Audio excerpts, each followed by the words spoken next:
It started as an ordinary evening. My wife was caught up in work, locked away in her home office, so it was just me and my son, Daniel. He was 7, bright, curious, and far too perceptive for his age. We had spent most of the evening drawing dinosaurs and building towers out of Legos, but then, out of nowhere, he looked up at me and asked, "Dad, can you play the piano for me?" I hesitated. I hadn't played in years. The old upright piano in the corner of the living room was more of a relic than an instrument now, collecting dust and serving as a shelf for forgotten knickknacks. But Daniel's eyes were so full of excitement that I couldn't say no. "All right, buddy," I said, settling onto the bench. My fingers hovered over the keys, unsure. What should I play? He thought for a second, then said something that made my stomach drop. "Play the song you used to play for Mom." I turned to him, startled. "What song?" Daniel swayed on his feet, humming a tune, soft, haunting, familiar. My breath caught in my throat. It was a melody I hadn't played in nearly a decade, one I had almost forgotten. But the moment he hummed it, the notes came rushing back like ghosts from a past life. "Where did you hear that?" I asked, my voice quieter now. Daniel just shrugged. "I don't know. I just remember it." Something cold curled around my spine. Because the last time I played that melody, my wife and I weren't married yet. We weren't even happy. We were barely holding on. I had met Sarah in college. She was fire and laughter, the kind of person who could make the most mundane day feel like an adventure. We fell in love fast, intensely, the way only young people do, believing love alone could fix everything. But love wasn't enough. We had broken up for a time during the worst year of our relationship. I didn't know where she was or what she was doing.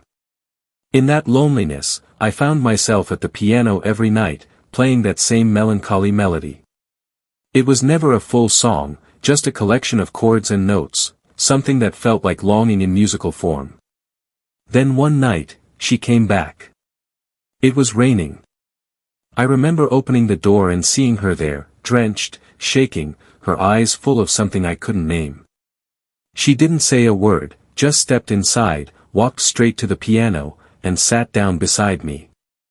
I started playing, and she listened. For the first time in months, I felt like I had her back. That was the last time I played that melody. We never spoke about what had happened during those missing months.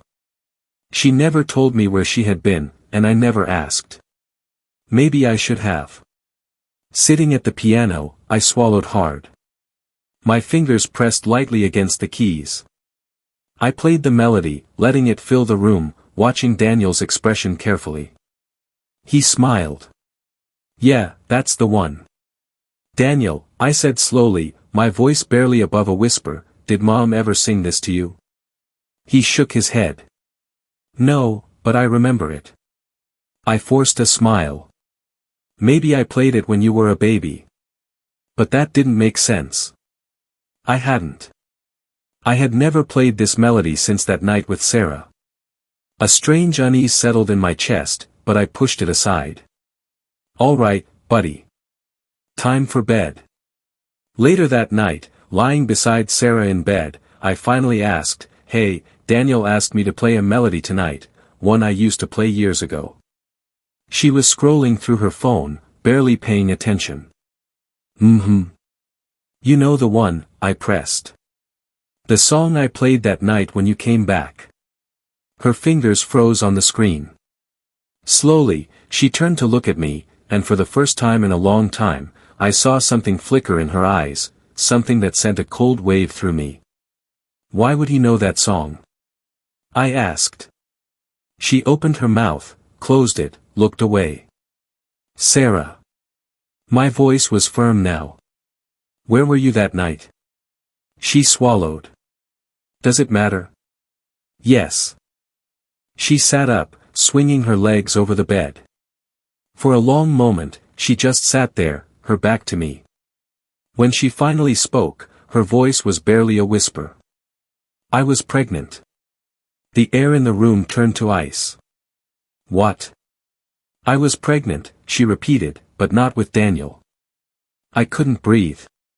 I lost the baby, she continued, her voice trembling. It happened before I came back to you. I never told you because I thought if I could just move on, it would be like it never happened. I felt like I had been punched in the chest. Who? My throat closed around the words. Who was it? She didn't answer, and that silence was an answer on its own. I stood up, every inch of me shaking. You left me for someone else. She nodded. And then, when it all fell apart, you came back. Another nod. The melody, the one I used to play when I missed her, the one that had filled the house in those months of loneliness, had she heard it even when she was with him? Had it followed her? Had it followed them? I didn't know what to say, what to do. And then the worst thought of all crept in. Daniel knew the song. A song I had never played for him. A song only I, and the ghost of her past, should have known. I took a step back, the weight of it all crashing over me. The missing time. The things we never spoke about. The gaps in our history that I had chosen to ignore. And suddenly, I wasn't sure if I even knew the woman lying in bed beside me. Because some part of her past was still here, lurking in the echoes of an old melody. And my son had heard it. I didn't sleep that night. The next morning, I watched Sarah with Daniel at breakfast, the easy way they laughed together. She looked so normal, so put together. But I knew the truth now. There were things she had buried, and they had somehow, inexplicably, surfaced in our son. I didn't confront her again. Not yet. But as I watched Daniel hum that song under his breath, I knew one thing for certain: some ghosts never really leave. Some songs never really stop playing. And some betrayals demand to be answered, not with words, but with the slow, deliberate silence of a man who has finally decided to make things right.